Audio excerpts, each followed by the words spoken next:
पतिव्रता स्त्री और उसके तप का अद्भुत वरदान पुराने समय की बात है। एक छोटे से गांव में एक महिला रहती थी जिसका नाम था रत्नमाला। रत्नमाला अपने पति धरणीधर से बेहद प्रेम करती थी। धरणीधर किसान थे और उनका जीवन साधारण था, लेकिन उनकी सबसे बड़ी समस्या थी आलस। धरणीधर को आलस इतना प्रिय था कि वे खेत में काम करने के बजाय पेड़ के नीचे लेटकर खर्राटे लेते रहते थे। रत्नमाला ने अपने पति के आलसी स्वभाव को भी देवता का वरदान मान लिया। वह हर सुबह उठकर पूरे गांव में अपने पति की प्रशंसा करती। मेरा पति तो युगों युगों तक सबसे महान पत्नीव्रता पुरुष बनेगा। गांव वाले ये सुनकर हंसते, पर रत्नमाला अपने विश्वास में अडिग थी। एक दिन गांव में एक ज्योतिषी आया। उसने रत्नमाला से कहा, तुम्हारे पति के जीवन पर संकट है। अगर वह 3 दिन में कुछ उपयोगी काम नहीं करेगा तो उसकी आत्मा यमराज के साथ चली जाएगी। यह सुनकर रत्नमाला का चेहरा पीला पड़ गया। वह घर आई और धरणीधर से कहा, स्वामी 3 दिन में कुछ काम करो, नहीं तो यमराज आपको ले जाएंगे। धरणीधर हंसी में बात टालते हुए बोले, अगर यमराज आते हैं तो बोल देना अभी आराम कर रहा हूँ, कल आना। लेकिन रत्नमाला ने ठान लिया था कि वह अपने पति को बचाएगी। उसने गांव के पंडित से सलाह ली। पंडित ने कहा, रत्नमाला, तुम्हारे तप से ही धरणीधर की रक्षा हो सकती है, लेकिन तुम्हें कठिन परीक्षा देनी होगी। 3 दिन तक बिना अंजल के रहना होगा और अपने पति की रक्षा के लिए यमराज से लड़ाई करनी होगी।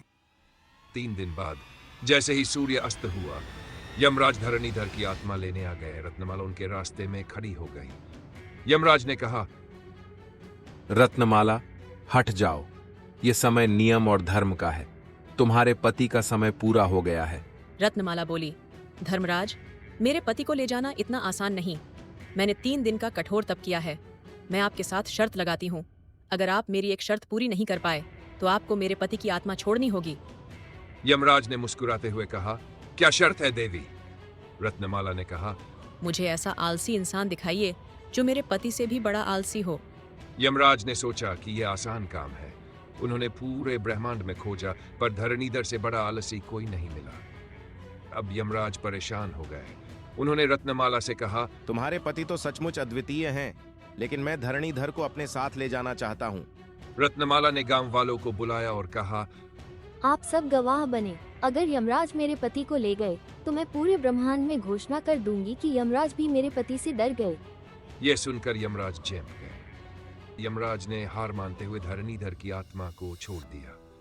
जाते जाते उन्होंने कहा, रत्नमाला, तुम्हारा तप और प्रेम अतुलनीय है।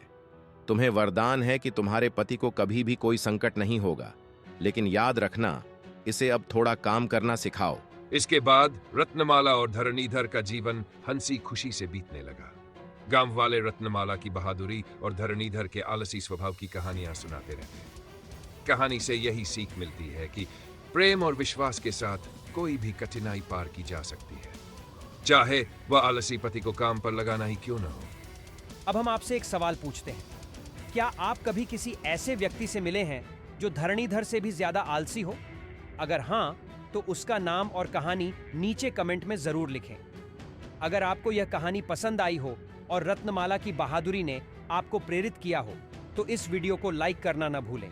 हमारी ऐसी और कहानियां सुनने के लिए चैनल को सब्सक्राइब करें और बेल आइकन जरूर दबाएं, ताकि आपसे कोई भी नई कहानी मिस ना हो। सबसे मजेदार कमेंट को हमारी अगली वीडियो में शामिल किया जाएगा। धन्यवाद और मिलते हैं अगली कहानी के साथ।